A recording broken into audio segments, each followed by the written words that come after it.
இப்லீஸ் ஆதம் அலைஹிஸ்ஸலாம் அவர்களுக்கு சஜிதா செய்ய மறுத்த போது அவனை வழிகெடுத்தது என்ன? அப்பொழுது அவனை வழிகெடுப்பதற்கு வெளியிலிருந்து எந்த ஷைத்தானும், மாறாக அவனை வழிகெடுத்தது அவனுடைய உள்ளில் இருக்கக்கூடிய ஆணவம் அடிக்கக்கூடிய அவனுடைய மனம்தான். அல்லாஹ் கூறுகின்றான் அல்லவா, இல்லா இப்லீஸ அபா வஸ்தக்பர வகான மினல் காஃபிரீன். இப்லீஸ் மறுத்தான், பெருமை கொண்டான், காஃபிர்களில் ஒருவனாக அவன் மாறிவிட்டான் என்று அல்லாஹ் கூறுகின்றான். ஆக அவனை ஆதம் அலைஹிஸ்ஸலாம் அவர்களுக்கு சஜ்தா செய்ய மறுக்க செய்தது அவனுடைய ஆணவம் அடிக்கக்கூடிய அவனுடைய மனமும் அவனுடைய தற்பெருமயமாகத்தான் இருக்கின்றது.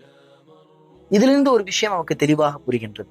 நம்முடைய மிக ஆபத்தான எதிரி வெறுமனே வெளியில் இருக்கக்கூடிய ஷைத்தான் மட்டுமல்ல, நம்முடைய உள்ளில் நம்மோடு சேர்ந்து வாழக்கூடிய நம்முடைய மனம்தான்.